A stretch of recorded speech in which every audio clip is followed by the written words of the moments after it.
கிறிஸ்து யெஷுவாவுக்குள் மிகவும் அன்பாய் நேசிக்கப்பட்டிருக்கிற சகோதரர்களே, சகோதரிகளே, உங்கள் அனைவருக்கும் நம்முடைய ஆண்டவரும் போதுகரும் குருவுமாயிருக்கிற யெஷுவாவின் இனிய நாமத்திலே நான் அன்பையும் வாழ்த்துக்களையும் ஷாலோமையும் தெரிவித்துக் கொண்டு, இன்றைய நாளிலும் கூட நம்முடைய பிதாவாகிய யாவையுடைய நாமத்தின் மகிமைக்காகவும் நம்முடைய ஆண்டவராகிய இயேசு கிறிஸ்துவினுடைய நாமத்தின் மகிமைக்காகவும்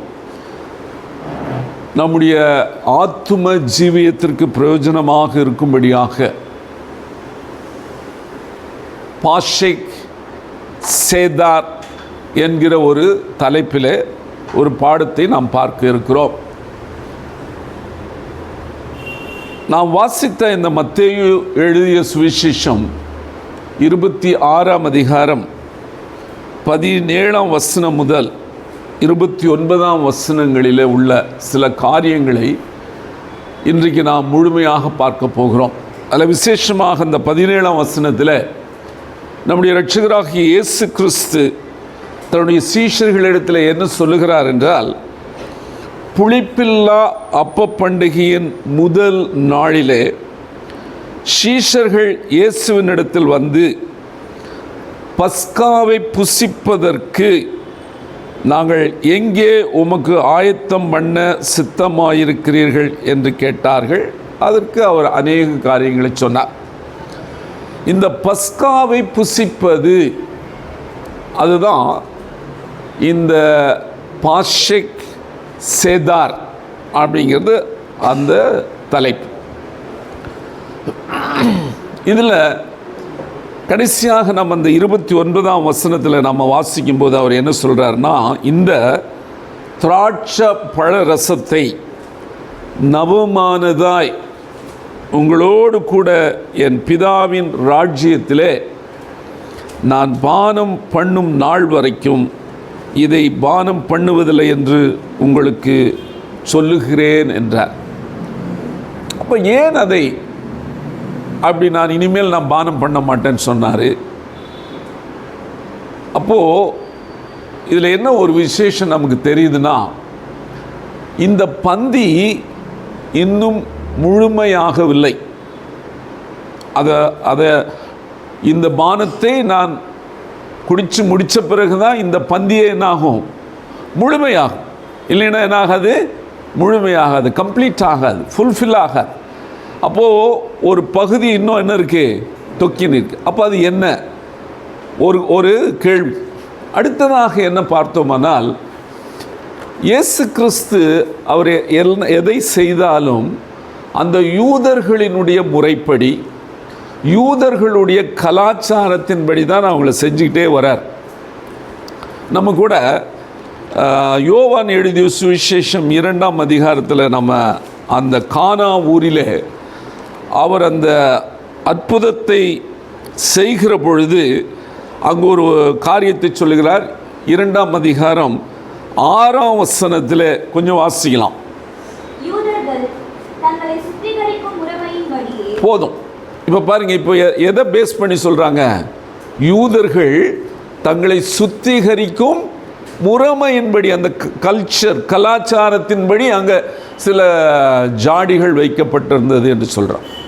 அப்போது எந்த காரியத்தை அவர்கள் செய்தாலும் அது எதனுடைய அடிப்படையில் இருக்கும் என்றால், யூதர்களினுடைய கலாச்சாரத்தின் அடிப்படையில் தான். நம்ம அதனால தான் பார்த்தோம், அந்த ஒரு ஸ்திரீ 10 வெள்ளி காசுகளை வைத்திருந்தாள் என்று. அதுவும் யூதர்களினுடைய கலாச்சாரம், கல்ச்சர் அவர். சரி, அப்போது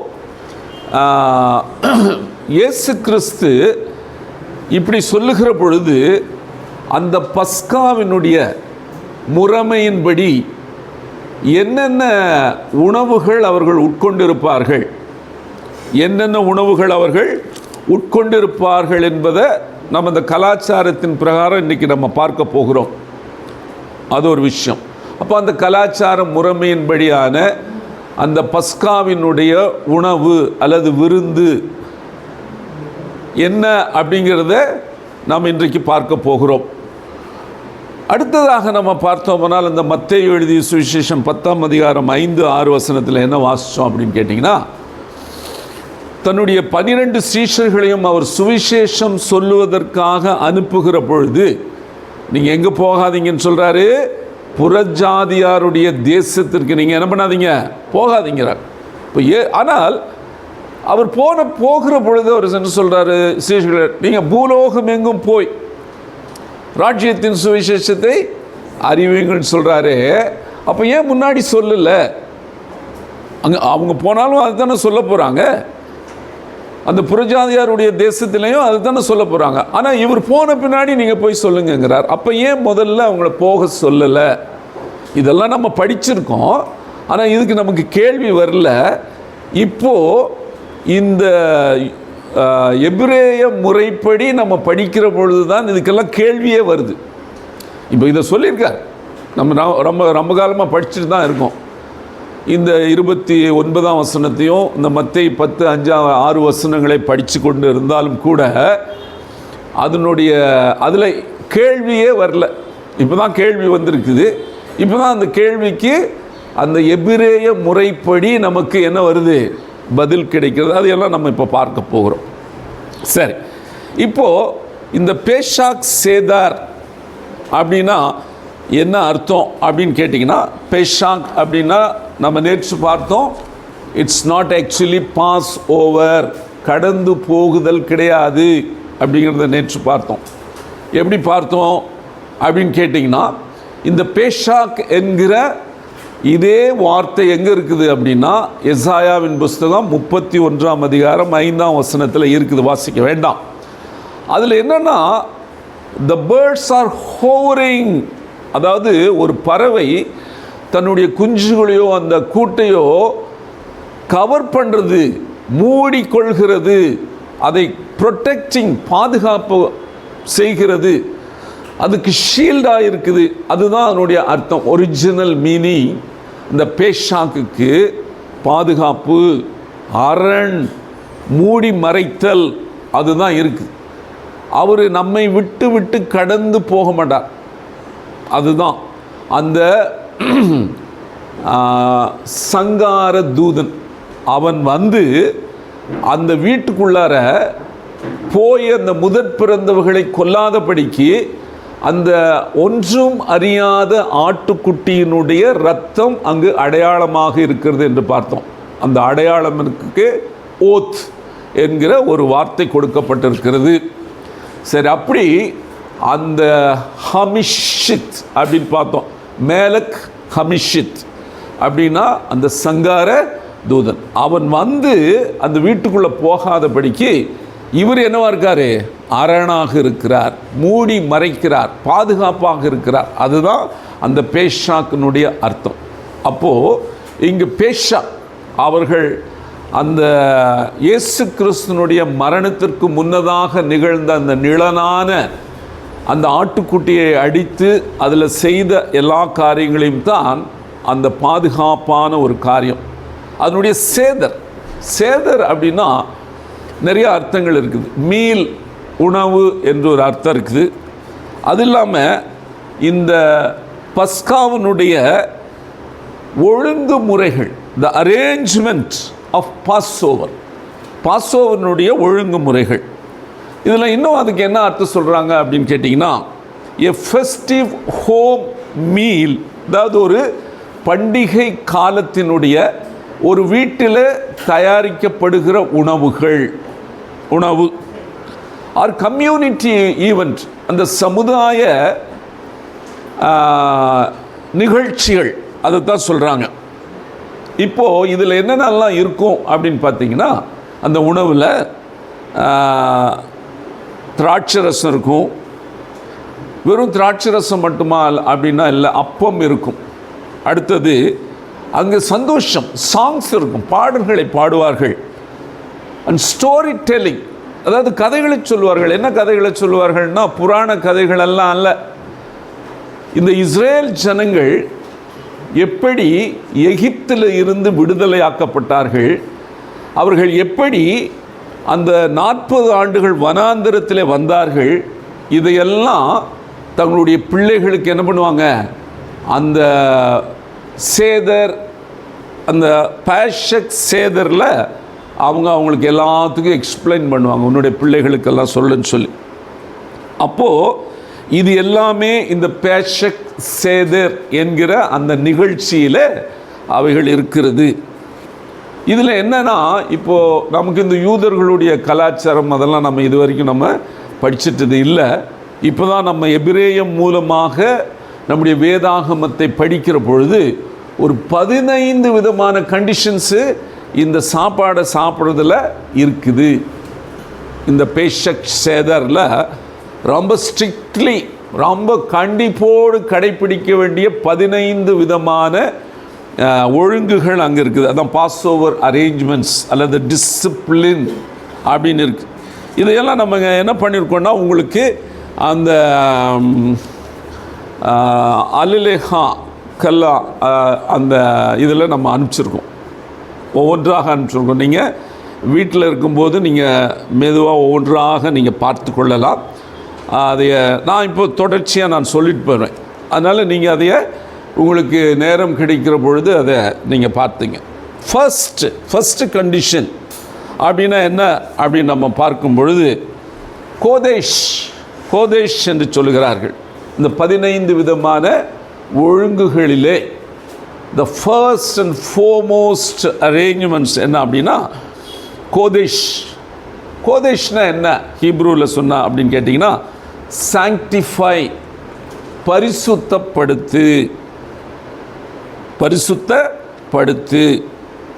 அல்லது அதுக்கு இன்னொரு அர்த்தம் என்ன இருக்குது அப்படின்னா செட் அப்பார்ட், அதாவது தனியாக பிரிச்சிரு. ஏன்னா இஸ்ரேல் ஜனங்களை கடவுளை என்ன பண்ணார்னா, இந்த உலக ஜனங்களிலே இருந்து ஆபிரகாம் என்கிற ஒரு மனிதன், அவர் எதனால் அறியப்படுகிறார் என்றால் விசுவாசத்தினாலே. பார்த்தீங்களா, விசுவாசத்தினாலே ஆபிரகாம் நீதிமான் என்று எண்ணப்பட்டான். அப்போ அந்த விசுவாசத்தினுடைய தந்தையாக கருதப்பட்ட ஆபிரகாமின் மூலமாக இந்த இஸ்ராயேல் ஜனங்களை பிரித்தெடுக்கிறார். எங்கிருந்து பிரித்தெடுக்கிறாரு? கல்தேயர்களுடைய தேசத்தில் இருந்து. அவர் சொல்கிறாரு, இதோ நான் உனக்கு காண்பிக்கும் தேசத்துக்கு நீ போ, நான் உன்னை பெரிய தேசமாக்குகிறேன், உன்னுடைய சந்ததியை வானத்து நட்சத்திரங்களைப் போல நான் பெருக பண்ணுவேன் என்று சொல்லி அங்கேயே பிரித்து எடுத்துட்டார். அதுதான் நீங்கள் நம்ம வாசிக்கலாம்.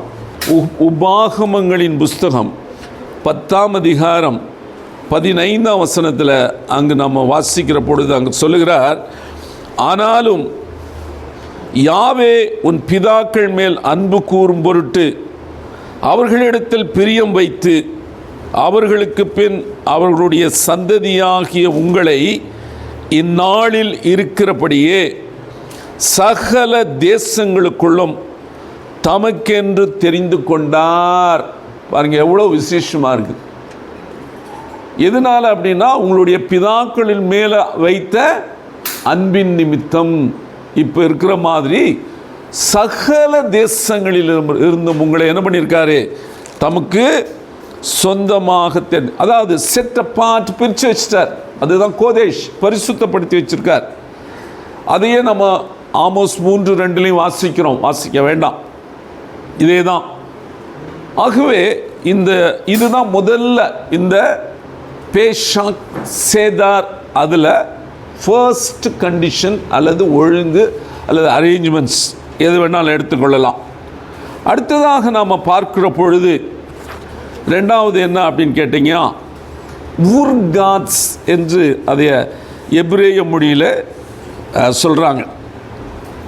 அதை அந்த வாவ் ரேஷ் கேத் சாடே, இதை வவ் எடுத்துட்டோம்னா ரகாட்ஸ் அப்படின்னு சொல்லலாம். ஒவ்வொரு சேர்த்துனா ஊர்காட்ஸ் அப்படின்னு சொல்லலாம். அதாவது அண்ட் வாஷ், நீ பரிசுத்தமாக இருக்கிற உன்னை நீ என்ன பண்ணு, கழுவிக்கொள், சுத்தப்படுத்து. அதுதான் அங்கே சொல்கிறார். அதனால தான் நம்ம பரிசுத்தப்படுத்துங்கள் அப்படின்னு அவர் சொல்கிறார். நம்ம பார்க்கும் பொழுது யாத்ராகமங்களின் புஸ்தகம் 19ஆம் அதிகாரத்தில் யாவே மோசே இடத்துல சொல்லுகிற பொழுது, அங்கே 19ஆம் அதிகாரம் 23ஆம் வசனத்தில் அவர் சொல்கிறாரு,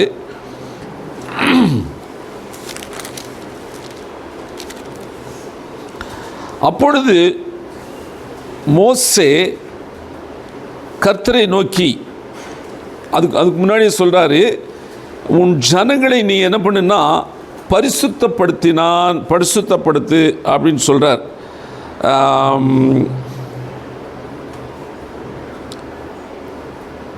அதை நம்ம இதில் 14ஆம் வசனத்தில் நம்ம என்ன வாசிக்கிறோம் அப்படின்னு பார்த்தீங்கன்னா, மோசே மலையிலிருந்து இறங்கி ஜனங்களிடத்தில் வந்து அவர்களை பரிசுத்தப்படுத்தினான் என்று நாம் பார்க்கிறோம்.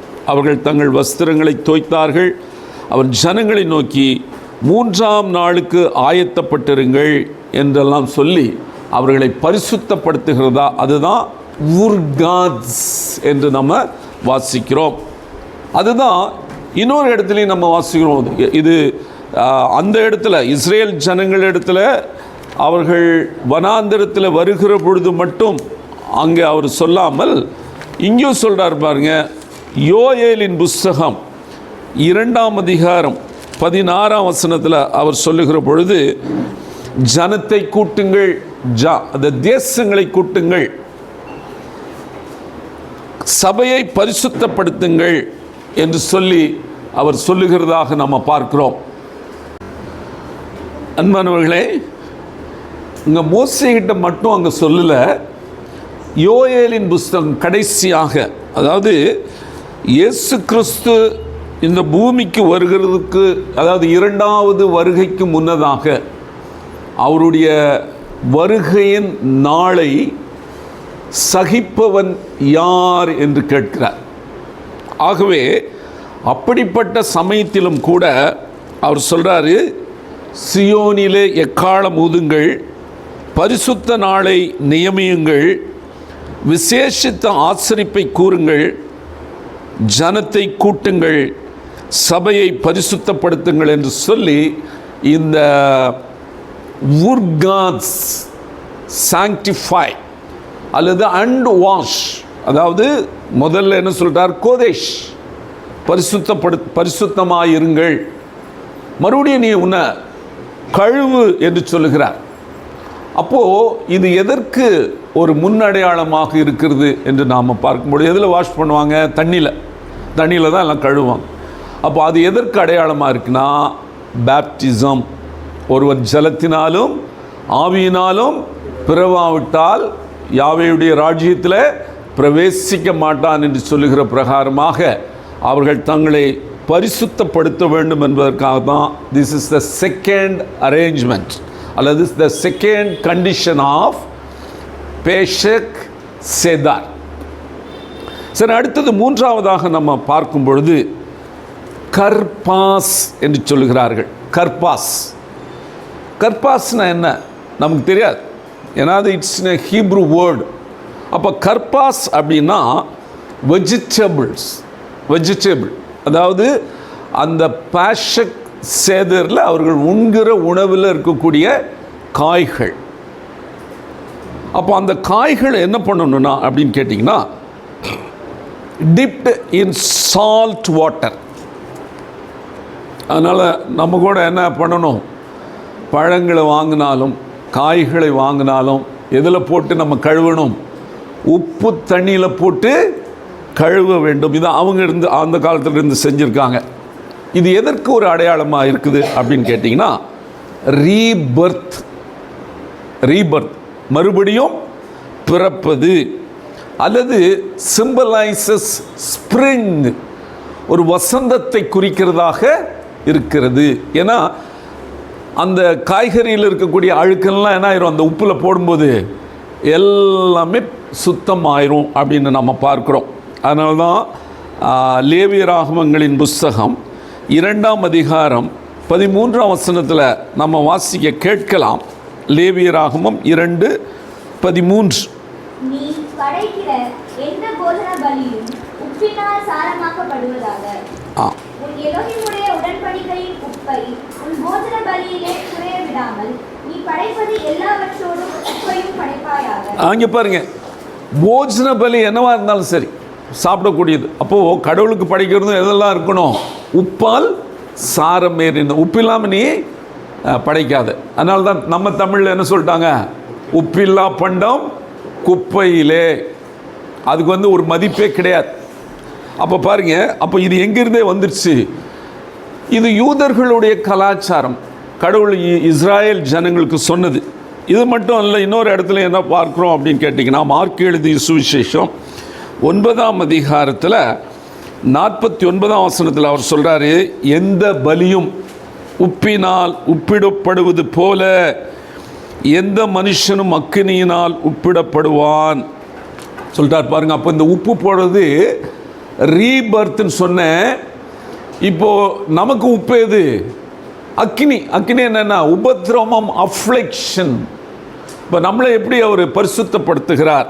இந்த கர்பாஸ் அப்படிங்கிறது அந்த வெஜிடபிளை உப்பில் போட்டு அது பரிசுத்தப்படுத்துவதை போல நமக்கு பாடுகள், சிரமங்கள், தொல்லைகள், கஷ்டங்கள், இதுதான் நமக்கு அக்னியினாலே நாம் உப்பிடப்படுகிறோம். அது மட்டும் இல்லை, இது இஸ்ராயல் ஜனங்களுக்கு என்னன்னா, அந்த எகிப்து தேசத்திலே அவர்கள் சிந்தின கண்ணீர், கண்ணீர் எப்படி இருக்கும்? சால்ட்டியார் இல்லையா? அந்த கண்ணீரை நினைவு கூறத்தக்கதாக நீ பட்ட கஷ்டங்கள், ஆளோட்டிகளை வச்சு அந்த குழந்தைகளை கொல்ல வச்சு இப்படி பலவிதமான துன்பங்களை அனுபவித்ததை நினைவு கூறும் வண்ணமாக இந்த உப்பு. இது the third condition of the Pesach Seder. அடுத்ததாக நம்ம பார்க்கும்பொழுது யக்காத்ஸ் சொல்கிறாங்க. அப்படின்னா என்ன அப்படின்னு கேட்டிங்கன்னா, அதாவது breaking the bread, the divide into pieces. அதாவது அவர்கள் அந்த புளிப்பில்லா அப்பத்தை அவர்கள் சாப்பிடுகிற பொழுது அதை என்ன பண்ணுவாங்களாமா? 3 பாகமாக அவர்கள் பிரிப்பார்கள். 3 பாகமாக அவர்கள் பிரிக்கிறார்கள். அப்போது என்ன அப்படின்னு கேட்டிங்கன்னா, அதை நடுவில் பிளக்கிறார்கள். இது எங்கிருந்து தொடங்கிருச்சு அப்படின்னு நம்ம பார்க்கும் பொழுது, ஆதியாகமங்களின் புஸ்தகம் 2ஆம் அதிகாரம் 15ஆம் வசனத்தில் நான் வாசிக்கும் போது அவர் என்ன சொல்கிறார் அப்படின்னு கேட்டிங்கன்னா, 10ஆம் வசனத்தில், ஆதியாகமம் 15ஆம் அதிகாரம் 10ஆம் வசனத்தில் சொல்லும்போது, அவன் அவைகள் எல்லாவற்றையும் அவரிடத்தில் கொண்டு வந்து அவைகளை நடுவாக துண்டித்து துண்டங்களை ஒன்றுக்கொன்று எதிராக வைத்தான் என்று நம்ம பார்க்கிறோம். அப்போது அதைய அந்த ஆட்டுக்குட்டியை அவர் 2ஆக பிளந்தார் என்று நம்ம பார்க்கிறோம். அதுக்கு நடுவில் தான் அந்த அக்கினி புறப்பட்டு போச்சு. அதுக்கு பேர் தான் பெரித். அந்த பெரித்துக்கு பேர் தான் கொவனன்ஸ், உடன்படிக்கை.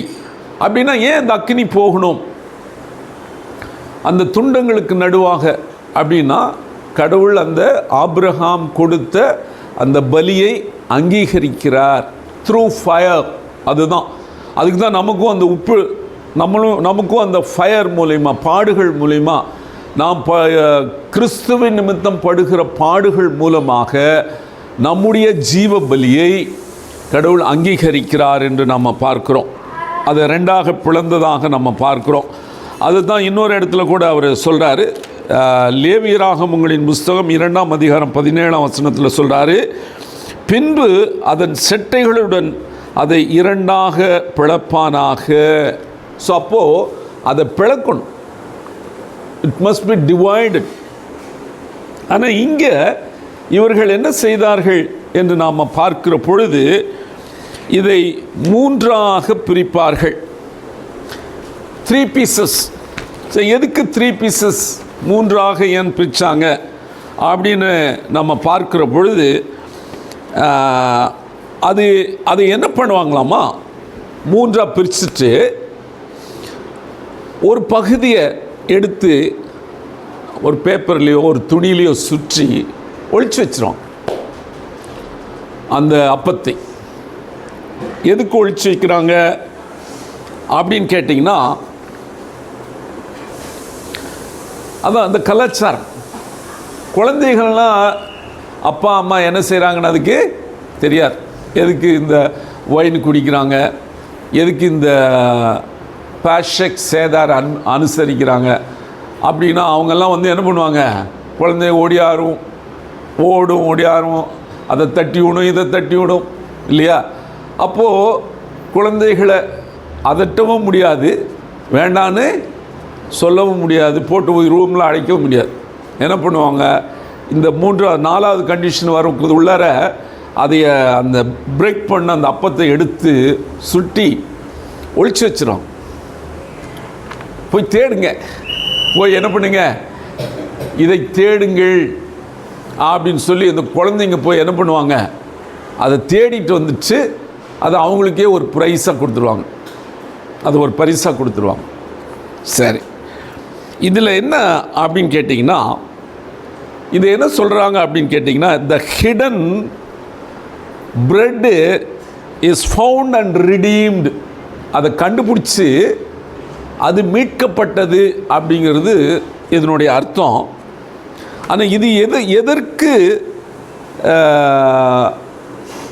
அடையாளமாக இருக்குது, இந்த ஒளிச்சு வைக்கிற அந்த பிரெட்டு ஒளிச்சு வைக்கிறது, அது போய் அந்த குழந்தைகள் தேடிட்டு வர்றது, அதே அவங்களுக்கு பரிசாக கொடுக்கப்படுகிறது, இதெல்லாம் எதை பேஸ் பண்ணி இருக்குது அப்படின்னு கேட்டிங்கன்னா பாருங்கள், நம்ம லூக்கா 22ஆம் அதிகாரம் 19ஆம் வசனத்தில் நம்ம என்ன வாசிக்கிறோம் அப்படின்னு நம்ம பார்த்தீங்கன்னா, பின்பு அவர் அப்பத்தை எடுத்து ஸ்தோத்திரம் பண்ணி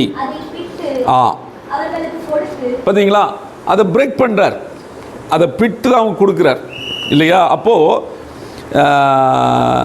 இது என்ன அப்படி சொல்கிறாங்க, க்ரீக்கில் என்ன சொல்கிறாங்க அப்படின்னு கேட்டிங்கன்னா, சோமா அப்படின்னு ஒரு வேர்ட் சொல்கிறாங்க.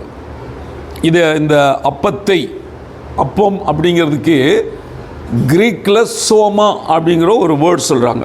அதுக்கு என்ன அப்படின்னா சரீரம் என்ற அர்த்தம், பாடின்னு அர்த்தம். பாருங்கள், அவங்க என்ன அர்த்தத்தில் அந்த அப்பத்தை பிட்டு அப்படிங்கிறது என்ன, தன்னுடைய சரீரத்தை, the body of Christ is broken இல்லையா. சரி, புரோக்கன் அப்படின்னா என்ன, குரூசிஃபிகேஷன் ஆகிட்டார். புரோக்கன்னா என்ன, அவருடைய சரீரம் என்ன ஆகிப்போச்சு, சிலுவையில் அடிக்கப்பட்டதா.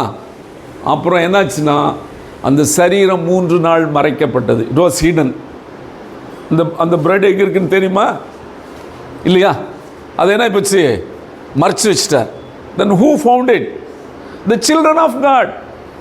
குழந்தைங்க தான் போய் எடுக்கிறாங்க. யார் முதல்ல போய் பார்த்தது, மேரி மக்தலேனா மரியாள் தான் போய் என்ன பண்ணுறாங்க, பார்க்கிறார்கள். அப்போ அது எதற்கு அடையாளம், ஏன் பேதுரு இருந்தார், யோவான் இருந்தார், யாரோ இருந்தாங்க, அவங்கெல்லாம் போய் பார்க்கல இல்லையா. அப்போ மக்தலேனா மரியாள் என்பது யாருக்கு ஒரு அடையாளமாக இருக்குன்னா, த சர்ச் கிளாஸ், சபைக்கு ஒரு அடையாளமாக இருக்கிறது.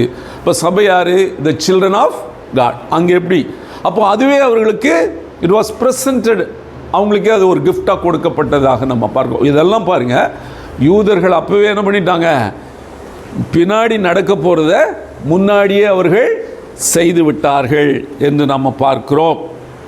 அப்போது இந்த 3 பீசஸ்,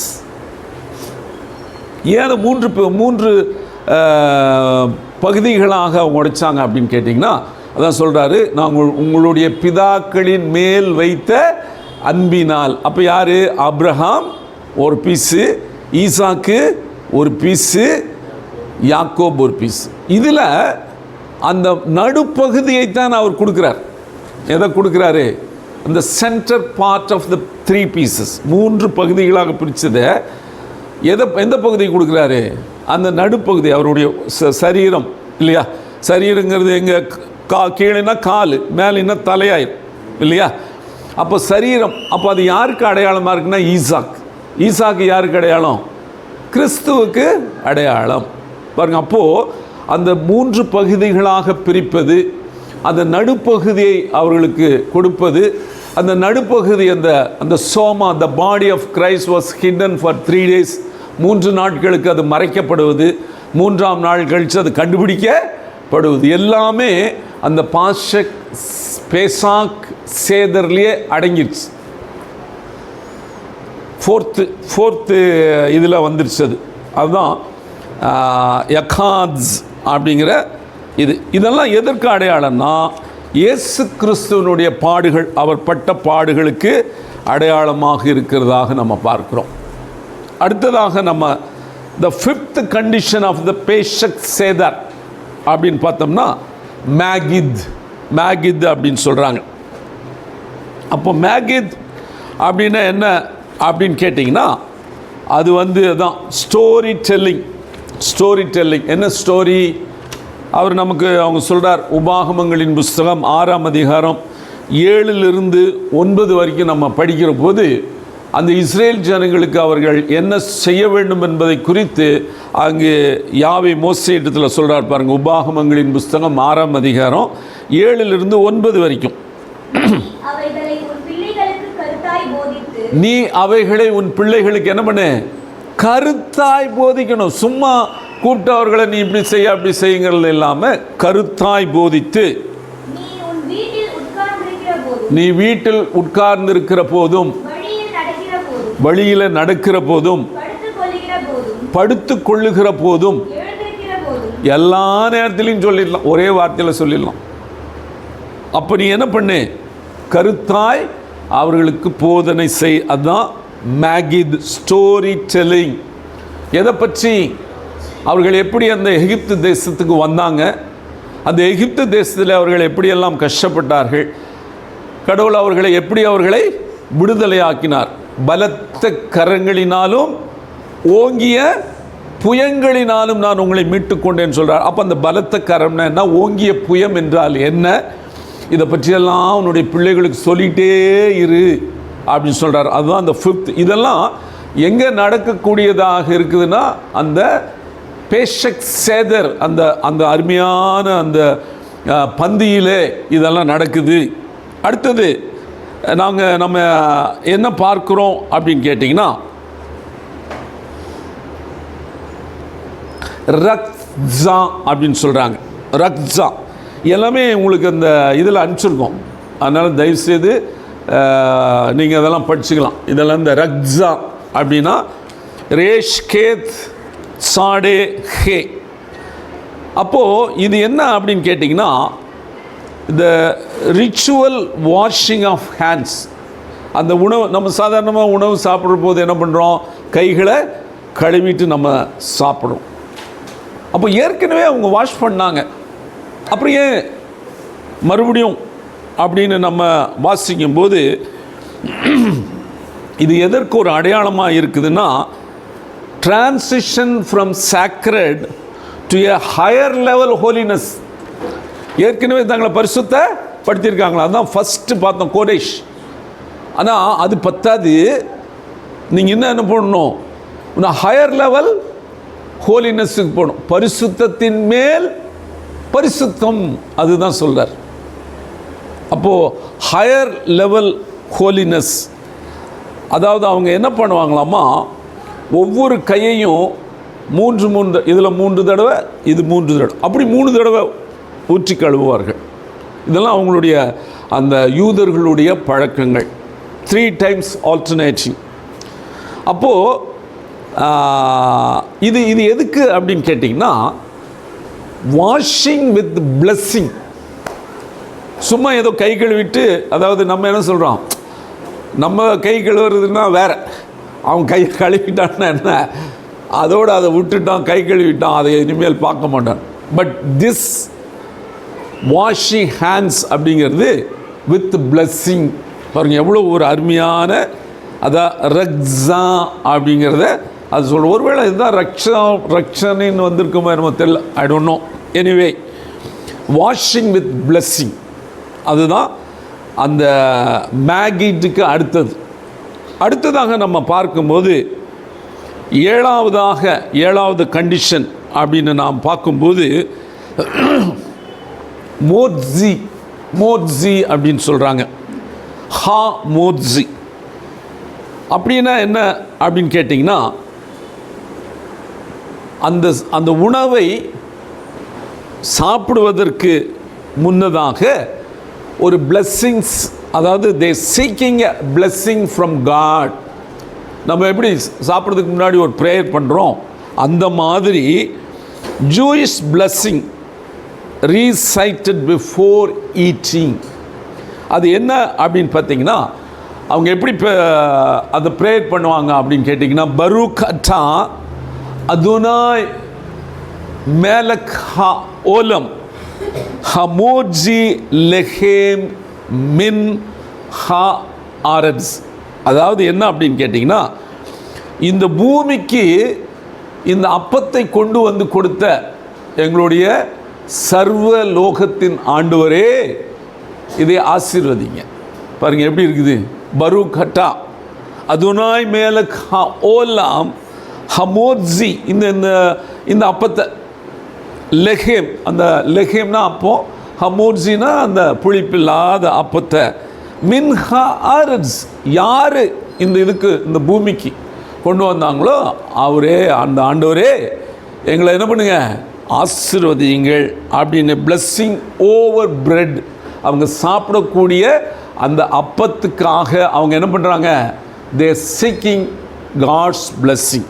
அதுதான் இந்த 7வது ஒரு அந்த பேஷக் சேதாரனுடைய அந்த 7வது ஒரு ஒழுங்கு. 8வது ஒழுங்கு பார்த்தீங்கன்னா மத்ஸா, மத்ஸா அப்படின்னு சொல்கிறாங்க. அதாவது இதை சாப்பிட்றது, an unleavened bread eaten during Passover. அப்போது இதை சாப்பிட்றது என்ன அப்படின்னு கேட்டிங்கன்னா, நம்ம அந்த யாத்ராகமம் 12ஆம் அதிகாரத்தில் நம்ம பார்த்தோம். அவங்க அதை எப்படி புசிக்கணும் அப்படின்னு பார்த்தீங்கன்னா, தீவிரமாய் புசிப்பாயாக அப்படின்னு நம்ம வாசிக்கிறோம். யாத்ராகமங்களின் புஸ்தகம் 12ஆம் அதிகாரத்தில் கசப்பான கீரையோடும் கைகளிலே தடி பிடித்து கொண்டு கால்களிலே பாதரட்சை தொடுத்து கொண்டு தீவிரமாய் ஹேஸ்டிங். ஏன் தீவிரமாக புசிக்கிற? உட்காந்து மெல்லமாக ரொம்ப ருசித்து ரசித்து சாப்பிடலாமே அப்படின்னெல்லாம் இல்லை. வேறு நேரம் இல்லை, நீ கிளம்பு, எகிப்தை விட்டு நீ என்ன பண்ணு, ஒன்லி 6 hours மோர். ராத்திரி 12 மணி ஆயிடுச்சு. Morning 6 o'clock you have to leave the entire Egypt. அதனால் வேகமாக சாப்பிடு. அதுதான் இதை குறிக்குது. Symbolise both Hari from Egypt and humility, தன்னை தாழ்த்துதல். நான் விடுதலையாக போகிறேன், அந்த பெருமை வரக்கூடாது. உன்னை தாழ்த்தணும். 430 வருஷமாக நீ அடிமையாக இருந்து நீ பட்ட பாடுகள் நிமித்தமாக கடவுள் உன்னை, நம்ம பார்த்தோம் நேற்று, த கிரேட் டெலிவரி இல்லையா? என்ன நம்ம அதுக்கு பேர் என்ன சொன்னேன்? தெஷுவா கதூல், மிகப்பெரிய விடுதலை. அப்போ அந்த விடுதலை சீக்கிரம், உன்னை நேரம் படுத்திக்கிட்டு இருந்தால் உனக்கு நீ விடுதலை ஆக மாட்டாய். அதனால் சீக்கிரமாக விடுதலை ஆவாய், அது கூட தாழ்மையோடு. அதுதான் அந்த மத்ஸா அப்படிங்கிற அந்த 8வது ஒரு ஒழுங்கு. அடுத்ததான் நம்ம பார்க்கிறோம் த 9th கண்டிஷன் அல்லது மரோர் அப்படின்னு சொல்கிறார். What does it mean by மரோர்? மரோர்னா என்ன? ஏன்னா எல்லாமே நான் ஹீப்ரூவில் சொல்லிட்டு வரோம், உடனே நமக்கு தெரியாது. மரோர் அப்படின்னா பிட்டர் ஹெர்ப்ஸ், கசப்பான கீரைகள். அதாவது கசப்பான கீரையோடு. எதுக்கு அப்படின்னா, அந்த எகிப்து தேசத்திலே அவர்கள் பட்ட பாடுகள். அதான் நம்ம வாசிக்கிறோம், அந்த 1:14 நம்ம வாசிப்போம், அவர்கள் ஜீவனையும் கசப்பாக்கினார்கள். அவங்க செய்கிற வேலை எல்லாத்துலேயும் அவங்களுடைய ஜீவன் என்னாச்சு? கசப்பாக இருந்துச்சு. இப்போது இவ்வளோ வருஷங்கள் கசப்பான வாழ்க்கையை அவர்கள் வாழ்ந்து கொண்டு இருந்ததை நினைவு கூறுது. அதுதான் இப்போ நமக்கும். அவங்களுக்காக 430 years, மனுக்குலத்துக்கு எவ்வளவு? ஃபார் த பாஸ்ட் 6000 years, 6000 ஆண்டுகள். அப்போ 6000 ஆண்டுகளும் எப்படி இருக்கான்? அது நம்ம படிக்கிறோம் சங்கீதம் 35. அவருடைய கோபம் ஒரு நிமிஷம், அவருடைய தயவு நீடிய வாழ்வு சாயங்காலத்திலே அழுகை தங்கும். த வீப்பிங் மே என்டியூர் அப்படியே வந்து நின்றுச்சு. இப்போ விடிய காலத்துக்காக நம்ம வெயிட் பண்ணிட்டுருக்கோம். அப்போ விடிய காலத்தில் தான் சந்தோஷம், மகிழ்ச்சி, களிப்பு உண்டாகும். அந்த பிக்சர் நீ அனுபவிச்ச அந்த பாடுகள், கஷ்டங்கள், அந்த கசப்பை நினைவு கூறுவதற்கு அந்த மரோர், இதில் தான் மேரி, மிரியாம், இந்த வேர்டெல்லாம் வருது. மரோ, கசப்பில், இதெல்லாம் ரூட் வேர்டு அப்படின்னு நம்ம பார்க்குறோம். அப்போது அடுத்ததாக நம்ம பார்க்கும் பொழுது கோரேக் அப்படின்னு சொல்கிறாங்க. அதை 10வது இது. அதாவது என்ன பண்ணுறாங்க அப்படின்னு கேட்டிங்கன்னா, இதைய ரேப் ஆர் பைண்டர், அதாவது இந்த கசப்பான கீரையை நடுவில் வச்சு இந்த அப்பத்தை சாண்ட்விச் மாதிரி நீ சாப்பிட்ற அப்படின்னு சொல்கிறாங்க. சரி, எதுக்கு இப்போ தான் கசப்பை சாப்பிட்டாங்க, கொஞ்சம் முன்னாடியே பிரெட் சாப்பிட்டாங்க, இப்போ ரெண்டையும் வச்சு எதுக்கு சாப்பிடணும்? அப்படி ஒரு கேள்வி கேட்கலாம் இல்லையா? தனித்தனியாக சாப்பிட்டுட்டோம், அப்புறம் மறுபடியும் ரெண்டையும் ஒன்றா வச்சு எதுக்கு சாப்பிட்றது அப்படிங்கிறது. அது எதுக்கு அப்படின்னு கேட்டிங்கன்னா,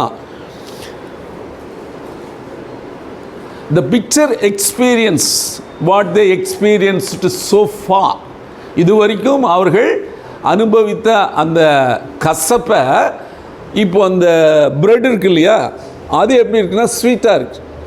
அது எப்படி இருக்குது? ஒரு சந்தோஷமாக இருக்குது, ஸ்வீட்னஸாக இருக்குது. அப்போ அது என்ன? the experience of slavery with sweet hope of redemption. இந்த அடிமைத்தனத்திலிருந்து, இந்த பாண்டிங்கில் இருந்து, இவங்க பட்ட அந்த கசப்பில் இருந்து விடுதலை என்கிற அந்த அந்த இனிப்போடு அவங்க என்ன பண்ணுறாங்க? அந்த நம்பிக்கை, ஹோப் ஆஃப் ரிடம்ஷன், நம்ம விடுதலையாக போகிறோம், இந்த மரணத்திலிருந்து, பாவத்திலிருந்து, நம்முடைய சிக்னஸ்லேருந்து விடுதலையாக போகிறோம். அந்த சந்தோஷத்தினுடைய அந்த இனிப்பை கசப்போடு வச்சு சாப்பிட்றாங்க. கசப்பு தான், ஆனால் இப்போ என்னத்துக்கு போகிறோம்? அந்த ரிடம்ஷனுக்கு போக போகிறோம். அதாவது teaching that challenges can be transformed into sweetness. அதாவது அவர்கள் சந்தித்த அந்த சேலஞ்சஸ், அந்த பாடுகள், எக்ஸ்பீரியன்ஸ் எல்லாம் இப்போ என்னவா மாற்றப்பட போகிறது அப்படின்னா சந்தோஷமாக மாறப்போகிறது. அதுதான் அது, அந்த நம்பிக்கை. அதுக்கு தான் இந்த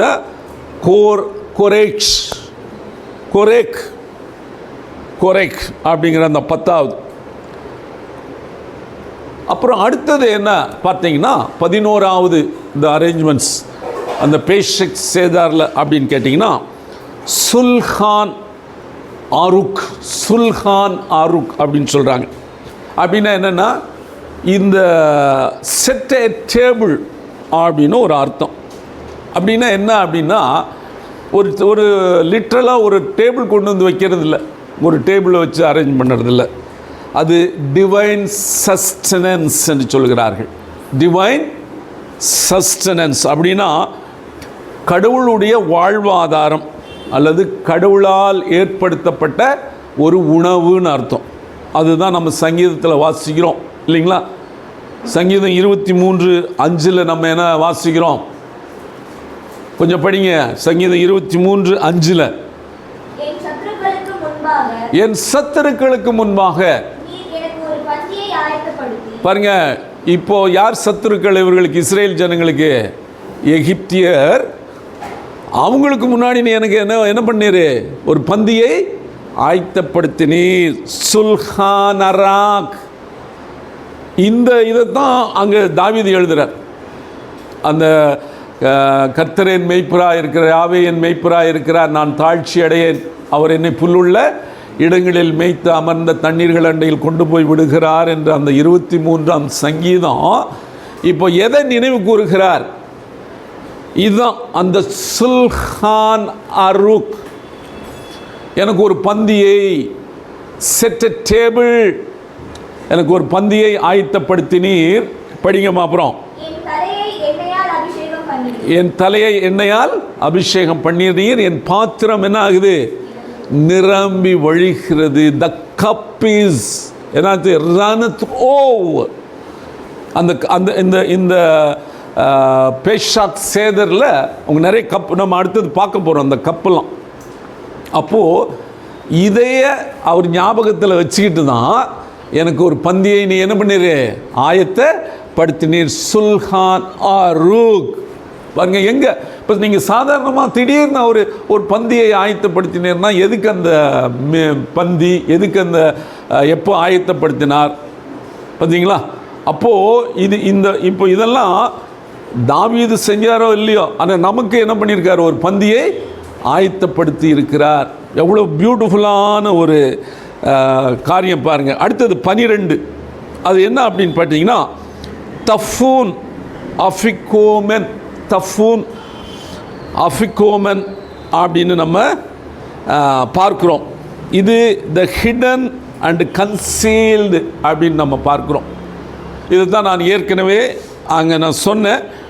இயேசு கிறிஸ்துவனுடைய சரீரம் பிற்கப்பட்டு அங்கே 3 நாள் என்ன பண்ணப்பட்டுச்சு, மறைத்து வைக்கப்பட்டுச்சு. என்னாச்சுன்னே தெரியல.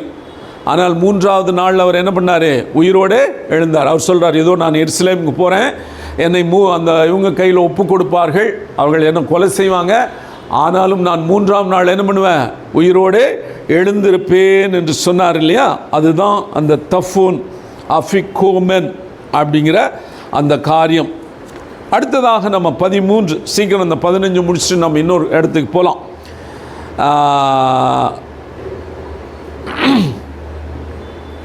பெய்ரக், அதாவது நம்ம பாராக் அப்படின்னு நம்ம பார்க்குறோம், பாரூக் அப்படின்னு நம்ம பார்க்குறோம். அப்போது இதுக்கு என்ன அப்படின்னா கிரேஸ்ன்னு அர்த்தம்.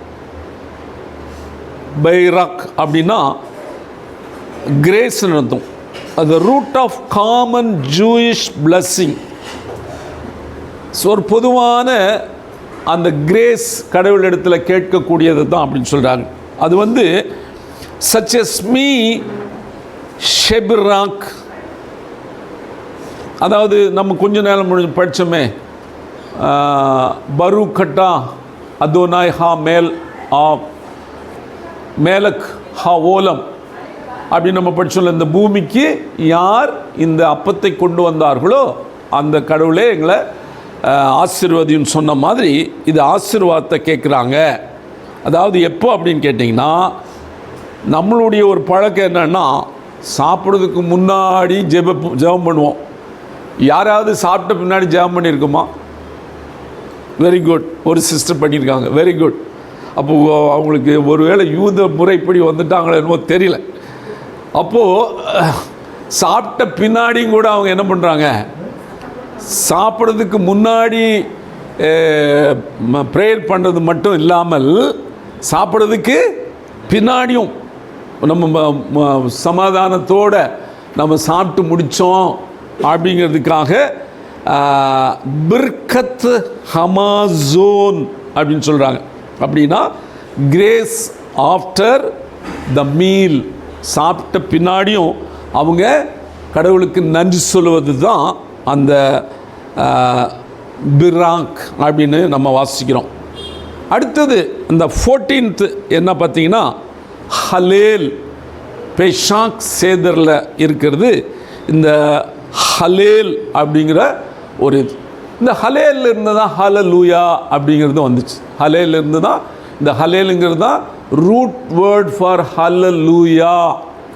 ஹலல் என்ன அப்படின்னு கேட்டிங்கன்னா, நம்ம சங்கீதங்களின் புஸ்தகம் 113 இருந்து 118 வரைக்கும் நீங்கள் பார்த்தீங்கன்னா இதுதான் இந்த தேங்க்ஸ் கிவிங் ப்ரே சாங்ஸ்ன்னு சொல்லுவாங்க. 113 பாருங்கள். அதில் பார்த்தீங்கன்னா அல்லேலுயான்னு ஆரம்பிக்கும். அல்லேலுயா யாவையுடைய ஊழியக்காரரே துதியுங்கள் அப்படின்னு அவங்களுக்கு அது இதாகும். பார்த்திங்கன்னா அந்த 16ஆம் 116 19வது பாடல்லையும் அல்லேலுயான்னு முடியும், 17 கடைசியில் அல்லேலுயான்னு முடியும். அந்த 118 யாவையை துதியுங்கள் அப்படிங்கிறது ஹீப்ரூவில் போட்டிருந்தால் அல்லேலுயா, அவ்வளோதான். கர்த்தரை துதியுங்கள் அப்படிங்கிறது என்ன தான், ஹீப்ரூவில் போட்டால் அல்லேலுயா, தமிழில் போட்டால் யாவையை துதியுங்கள் அப்படின்னு நம்ம பார்க்குறோம். அப்போது இதைத்தான் இயேசு கிறிஸ்துவும் அவருடைய சீஷர்களும் அந்த பஸ்காவை அவர்கள் முடித்த பிறகு நம்ம பார்க்குறோம். அதை எங்கே வாசிக்கிறோம் அப்படின்னு கேட்டிங்கன்னா, மத்தேயு 26ஆம் அதிகாரத்தில் அவங்க நமக்கு பார்க்குறோம். 30ஆம் வசனத்தில் நம்ம அதை வாசிக்கிறோம். மத்தேயு 26:30 நம்ம வாசிக்கிறோம். படிங்களேன். பார்த்தீங்களா? எந்த பாட்டு? இந்த ஸ்தோத்திர பாட்டு. எதிலிருந்து? சாம்ஸ் 113 to 118 வரைக்கும். எல்லாத்தையும் பாடினாங்களான்னு தெரியல. பட் இதிலிருந்து தான் அவங்க என்ன பண்ணுறாங்க? ஸ்தோத்திர பாட்டை, தேங்க்ஸ் கிவிங் சாங், இந்த பாட்டை தான் அவங்க என்ன பண்ணுறாங்க? அவர்கள் பாடின பின்பு தான் எங்கே போகிறாங்க? அந்த கெத்செமனே தோட்டத்திற்கு அவர்கள் போகிறதாக நம்ம பார்க்கிறோம். praise the source of the word, hallelujah. இதை தான் அவங்க பார்க்குறாங்க. Thanks giving on major holidays during Pesach, Shavuot, Sukkot, Hanukkah, இதில் எல்லாம் எந்த பாட்டு பாடுவாங்க? இந்த தேங்க்ஸ் கிவிங் இந்த பாட்டை பாடுவாங்க. சங்கீதம் 113 அப்போ இயேசு கிறிஸ்து ஏதோ பாட்டு என்ன பண்ணியிருக்காரு? பாடியிருக்கிறாரு அப்படின்னு நம்ம பார்க்கிறோம். அதான் அந்த பேஷாக், பேனா வாயை திறந்து என்ன பண்ணுறது? வாய் ப்ளோயிங். எது பிரகாரம்? அவங்க வாயில் கடவுளை துதித்தார்கள். அதுதான் ஃபஸ்ட்டு அந்த பேவே கொடுத்துருக்கார். வாயினால் அவர்களை துதித்தல் அப்படின்னு சொல்லிட்டு. சரி, அடுத்தது கடைசியில் நீங்கள் பார்த்தீங்கன்னா நிர்ஜா அப்படின்னு சொல்லி ஒரு வார்த்தை கொடுக்குறாங்க. நிர்ஜா அப்படின்னு கேட்டிங்கன்னா என்னென்னா, அக்செப்டட் ஆர் டிசையர்ட். இப்போ இவ்வளோ செஞ்சோம் இல்லையா? இது என் சந்தோஷத்துக்காக, என் பெருமைக்காக, அல்லது ஒரு கூட்டத்தினுடைய பெருமைக்காக, ஒரு தேசத்தினுடைய பெருமைக்காக செய்யாதபடி யாருடைய சித்தத்துக்கு ஏற்றபடி செய்யணும்? பிதாவினுடைய சித்தத்துக்கு, அவருக்கு பிரியமாக இருக்கும். அதுதான் நம்ம என்ன பண்ணுறோம்? நம்ம சங்கீதம் ரோமர்களுக்கு எழுதிய நிருபம் 12ஆம் அதிகாரம் 1ஆம் வசனத்தில் என்ன வாசிக்கிறோம்?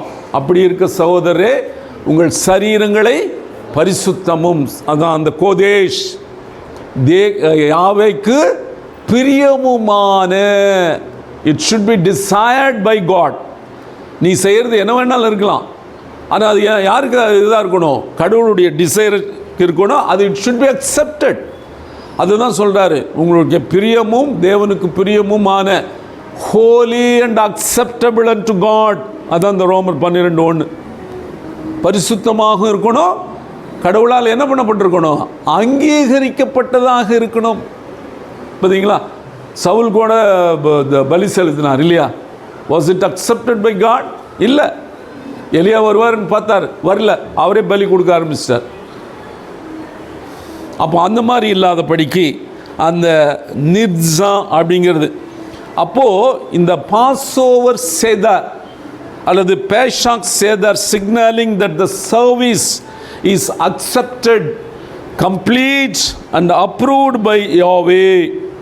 அதுதான் அவர் சொல்கிறார். நீங்கள் நம்ம அதை படிக்கிறோம். பிரசங்கி 9ஆம் அதிகாரம் 7ஆம் வசனத்தில் பாருங்கள், அழகாக அங்கே சாலமோன் அங்கே எழுதுகிறார். பிரசங்கியின் புஸ்தகம் 9ஆம் அதிகாரம் 7ஆம் வசனத்தில் அங்கே எழுதுகிறார். பாருங்க, நீ போய் உன் ஆகாரத்தை சந்தோஷமாக சாப்பிடுப்பா, உன்னுடைய திராட்சை ரசத்தை மன மகிழ்ச்சியுடன் குடிச்சிரு. பார்த்தீங்களா? God has accepted all your actions. எதுக்கு அப்படின்னா, என் சந்தோஷத்தை, you will get the redemption. மீட்கப்பட போகிறாய். கசப்பு போயிடுச்சு, அடிமைத்தனம் போயிடுச்சு, பாடு போயிடுச்சு, எல்லாமே போய் அந்த சந்தோஷமான அந்த ரட்சிப்பை நீ அடைய போகிறாய் என்பதற்காக உன்னுடைய இந்த பேஷன், அந்த சேதார் எப்படி இது பண்ணு, செலிப்ரேட் ஹாப்பிலி, சந்தோஷமாக அதைய சொல்கிற. லெக் எக்கல், போ சாப்பிடு, லெக் எக்கல் பாசிம்ஹா லா மிகா வூ சத்தே பாலிப் தோ, உன்னுடைய இருதயத்திற்கு ஏற்றபடி செய். லெப், லெப்னா நம்முடைய ஹார்ட். தோ, ரொம்ப நாள் சந்தோஷமாக சாப்பிடு அப்படின்னு அவர் சொல்லுகிறதாக பார்க்குறோம். இதுதான் இந்த 15 கண்டிஷன்ஸ் ஆஃப் பேஷக் சேதார். இதெல்லாம் எதோட சம்பந்தப்பட்டிருக்குது? யூதர்களுடைய கலாச்சாரத்தோட சம்பந்தப்பட்டிருக்கு. சரியா? இப்போது நம்ம இந்த மத்தேயு 10:5-6 முதல்ல விட பார்த்துட்டு அப்புறமா இதுக்கு போயிடலாம். என்ன சொன்னார்? நீங்கள் எங்கேயும் எங்கே போவேன்னா புறஜாதிகார இடத்துக்கு போகாதீங்கன்னு சொன்னார் இல்லையா? ஒருவேளை போயிருந்தாங்கன்னு வச்சுக்கோங்க, ஒருவேளை போயிருந்தாங்கன்னா புறஜாதிகிட்ட எல்லாம் என்ன பண்ணுவாங்க, தங்களுடைய கலாச்சாரத்தை தான் அவங்க என்ன பண்ணுவாங்க, நாங்கள் இப்படியெல்லாம் சாப்பிட்றோம், ஒரு பஸ்கான்னு இது நாங்கள் எகிப்திலிருந்து விடுதலையானோம், அப்போ இந்த மாதிரியெல்லாம் சாப்பிட்டோம், நீங்களும் அப்படி சாப்பிடுங்க. அதுதான் அவங்க என்ன பண்ண முடியும், ப்ரீச் பண்ண முடியல. அப்போ மற்றவங்கெல்லாம் என்ன நினைப்பான், இந்த யூதன்கள்லாம் வந்து அவங்களுடைய கலாச்சாரத்தை நம்ம மேலே என்ன பண்ணுறானுங்க, புகுத்துறாங்க, திணிக்கிறாங்க. நான் ஏற்கனவே என் பிரகாரம் என்னமோ சாப்பிட்டுக்கிட்டு இருக்கேன், அதை விட்டு போட்டு இது இவ்வளோ கண்டிஷனை வச்சுக்கிட்டு சாப்பிட்றானா, அதெல்லாம் முடியாது, போயிட்டு வாயான்னு சொல்லிடுவோம்.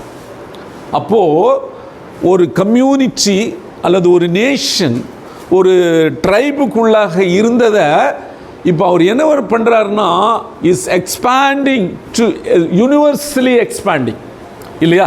இப்போ இதுக்கு நமக்கு இன்றைக்கி வந்திருக்குது. அன்றைக்கி சொல்லியிருந்தால் அவங்க அவங்களோட இதை மட்டும்தான் சொல்லுவாங்க. ஆனால் இன்றைக்கு அதை என்ன பண்ணிட்டாரு, மேட் சிம்பிளிஃபை, அதாவது என்ன பண்ணிட்டாரு, ரொம்ப சாதாரணமானதாக மாற்றி யூனிவர்சலாக கடைப்பிடிக்கும்படி செஞ்சிட்டார். அதுக்கு தான் நீ போகாத நான் பார்த்துக்கிறேன், நீ போகாத நான் பார்த்துக்கிறேன்னு சொல்லிட்டு அங்கே போக வேண்டாம் என்று சொன்னார். விளங்குதா? எதுக்கு? நீங்கள் இதையெல்லாம் புறஜாதிகள் இடத்துல என்ன பண்ண வேண்டாம், கொண்டு போகாதீங்கன்னு சொன்னதனுடைய விளக்கம் தெரியுதா? இப்போ நம்ம கூட நினச்சோம், எதுக்குடா இவர் போக வேண்டாம்னு சொல்கிறார், போன்னு சொல்கிறவர் போக வேண்டான்னு எதுக்கு சொல்லணும்? அப்போது அன்றைக்கு அவர்கள் போயிருந்தால் இந்த யூத கலாச்சாரத்தை தான் அவர்கள் பிரதானமாக என்ன பண்ணியிருப்பாங்க, பிரசங்கித்திருப்பார்கள். ஆனால் இது ஒரு அங்கம், இந்த உலகம் முழுவதும் விடுதலையாக வேண்டும் என்பதற்காக இதை கட்டாயம் செஞ்சு ஆகணும். யார் யாரெல்லாம் செய்கிறாங்களோ அவங்களுக்கு விசேஷமான ஒரு ஆசீர்வாதத்தை கொடுக்குறார். அப்போது இதுக்கு தான் அவர் என்ன பண்ணார், உடனே அந்த டைமில் நீங்கள் புறஜாதிகள் இடத்துல என்ன பண்ண வேண்டாம், போகாதீங்க, அதை நான் பார்த்துக்கிறேன் அப்படின்னு சொல்லிட்டு அதை சொன்னார். அடுத்தது இந்த மத்தேயு 26 அந்த 29 நம்ம வாசித்தோம்னா, இது முதல் நான் இந்த திராட்சை ரசத்தை பிதாவினுடைய ராஜ்யத்தில் நான் புசிக்கிற வரைக்கும் உங்களோட என்ன பண்ண மாட்டேன், சாப்பிட மாட்டேன்னு சொல்லிட்டார். அப்போ என்ன அப்படின்னு கேட்டிங்கன்னா, அதில் என்ன இருக்குது அப்படின்னு கேட்டிங்கன்னா, இந்த பந்தியில், இந்த பேஷக் சேதார் அந்த பந்தியில் 4 கப்பு திராட்சை ரசம் வச்சுருப்பாங்க. எத்தனை கப்பு? 4 கப்.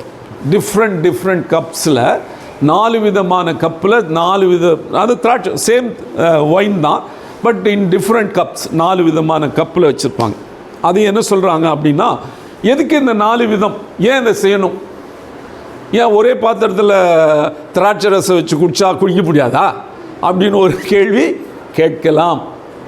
ஆனால் எவ்ரிதிங் பேஸ்ட் ஆன் த தோராவினுடைய அடிப்படையில் தான் இந்த 4 கப்பி வைக்கிறாங்க. என்ன அப்படின்னு கேட்டிங்கன்னா, யாத்ராகமங்களின் புஸ்தகம் 6ஆம் அதிகாரம் 6-7 வசனங்களை கொஞ்சம் வாசிக்க கேட்போம்.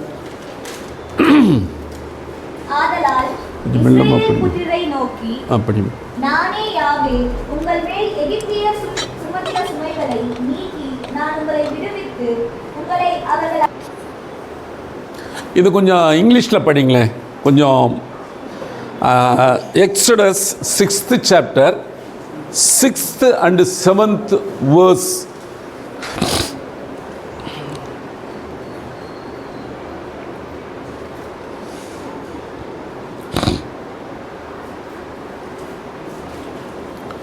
Exodus 6th chapter.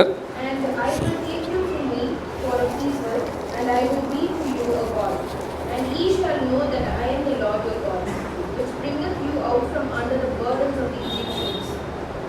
சரி, அதாவது இந்த 2 வசனங்களின் மூலமாக ஒரு 4 முக்கியமான காரியங்களை அவர்களுக்கு சொல்லுகிறார்.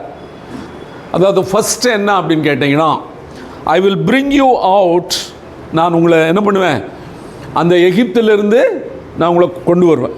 அப்படின்னா என்ன, அந்த பாண்டேஜ், ஸ்லேவரி, பிட்டர்னஸ், இதிலிருந்தெல்லாம் உங்களை நான் என்ன பண்ணிடுவேன், கொண்டு வந்துடுவேன். அப்புறம் 2வது, ஐ வில் டெலிவர் யூ, விடுதலை ஆக்குவேன். கொண்டு வர்றது வேற, விடுதலையாக்குவது வேறு. கொண்டு வரதுன்னு என்ன பண்ணலாம், ஒரு 3 நாளைக்கு கொண்டு வந்து வச்சுட்டு மறுபடியும் என்ன பண்ணிடலாம், they can be sent back to Egypt இல்லையா, கொண்டு வர்றதுன்னா. பட் இது என்னென்னா deliverance, I will deliver you, விடுதலையாக்குவேன். 3வது ஐ வில் ரிடீம் யூ, டெலிவரன்ஸில் இன்னொன்று இருக்குது, மீட்டு கொள்ளுவேன். விடுதலையாக்குவேனுங்கிறதுலேருந்து என்ன இருக்குது, redeem you. Then I will take you as my people, நான் உங்களை என் சொந்த ஜனமாக நான் ஏற்றுக்கொள்வேன் என்கிற 4 காரியத்தை சொல்கிறாரு. அந்த 4 காரியங்களை நினைவுபடுத்துவதற்காக 4 கப்பில் அந்த ஒயின் வச்சுருக்காங்க. விளங்குதான்? இது அந்த பேஷக் சேதாரில் அந்த டேபிளில் இருக்கும். ஏன் அப்படின்னு கேட்டிங்கன்னா, பஸ்காவை நாங்கள் எப்படி எங்கே ஆயத்தம் பண்ணுறதுன்னா, அவங்களுக்கு பிறந்ததுலேருந்து அவங்களுக்கு தெரியும், பேதருக்கு தெரியும் அந்த பந்தி என்னென்னவெல்லாம் இருக்கணும், பந்தியில் என்னென்னவெல்லாம் இருக்கணும். அப்போ 4 கப்பு வைக்கிறாங்க. அப்போ ஃபஸ்ட்டு என்ன அப்படின்னா கோஸ் ஹா கோதேஷ், நம்ம முதல்ல பார்த்தது தான் த ஹோலி கப். த ஹோலி கப் அப்படின்னு எதுக்கு அப்படின்னா, அது முதல்ல சாப்பிட்றார். அப்படின்னா என்ன, உங்களை பிரித்து எடுத்துட்டேன், இந்த உலக ஜனங்களில் நீங்கள் இல்லை, நீங்கள் பிரித்து எடுக்கப்பட்டீர்கள். அதை நம்ம முன்னாடியே படிச்சிட்டோம். அடுத்தது கோஸ் ஹமகோத்.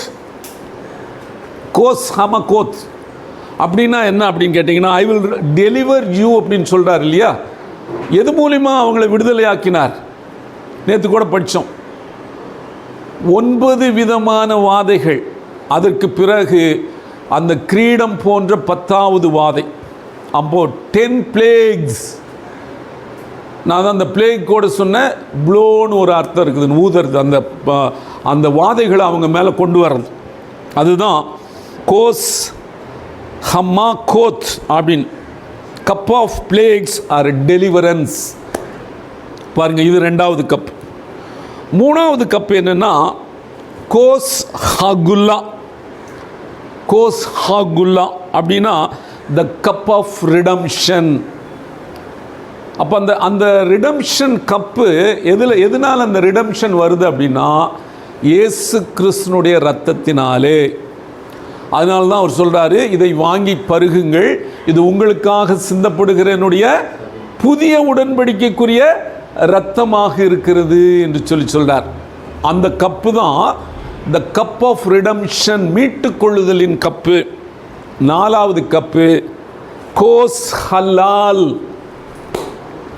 கோஸ் ஹலால் இப்போ நம்ம பார்த்தோம் இல்லையா, ஹலாலுங்கிற ஒரு கப்பு பார்த்தோம் இல்லையா, அந்த ஒவ்வொரு கண்டிஷன்லேயும் நம்ம பார்த்தோம் ஹலால் அப்படிங்கிறது.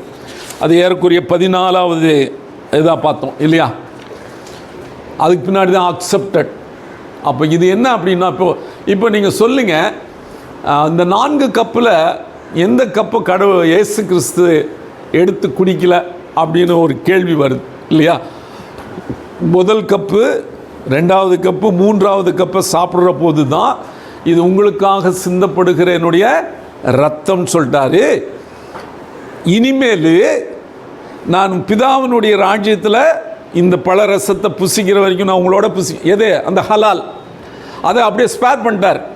ஏன்னா இந்த மணவாட்டிகளை தெரிந்தெடுத்து இந்த மணவாட்டிகளை எல்லாம் அப்பா கிட்ட கொண்டு போய் ப்ரெசென்ட் பண்ணி, இவங்க தான் அப்பா என்னுடைய மணவாட்டிகள் செய்கிற போது எல்லாரும் சேர்ந்து அவரை துதிக்கிறாங்களே, அதுதான் இந்த ஃபைனல் கப்.